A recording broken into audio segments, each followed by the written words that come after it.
यहाँ की लड़कियों का यही है सवाल, बोलो कह दूं कि ना, बोलो कह दूं कि ना।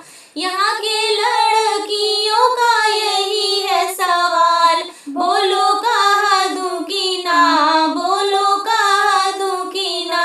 मंगनी के टिकावा पर इतना गुमान, हाँ जी मंगनी के टिकावा पर इतना गुमान। अगर आपन रहता त चलतन उतान, अगर आपन रहतन त चलतन उतान। सीनियर होंगे तो देंगे जवाब, हाँ जी सीनियर होंगे तो देंगे जवाब।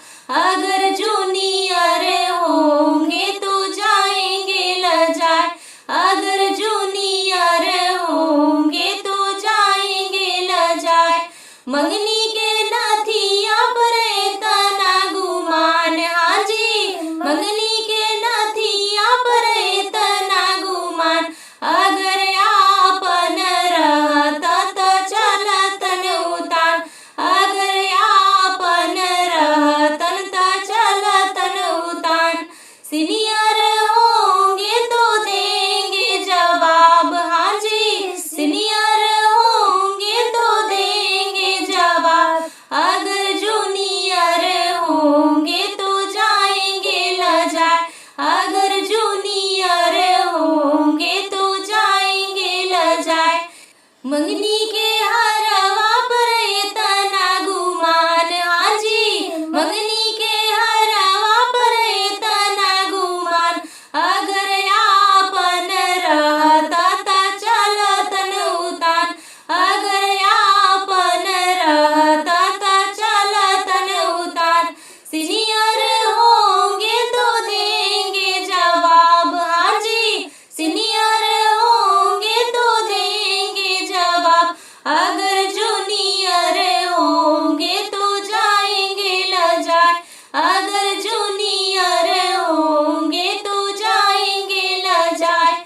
मंगनी के पायल पर इतना गुमान, हाँ जी मंगनी के पायल पर इतना गुमान। अगर आपन रहतन त चलतन उतान, अगर आपन रहतन त चलतन उतान।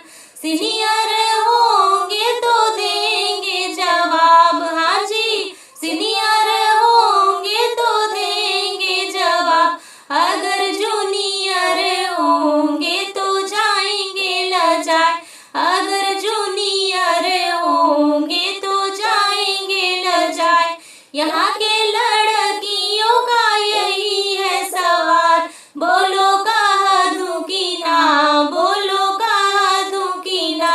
यहाँ के लड़कियों का यही है सवाल, बोलो कह दूं कि ना, बोलो कह दूं कि ना। अगर आपको हमारा गाना अच्छा लगे तो हमारे चैनल को लाइक, शेयर एंड सब्सक्राइब जरूर करें और बेल आइकन प्रेस करें, जिससे कि हमारे गाने का नोटिफिकेशन आपको सबसे पहले मिल सके।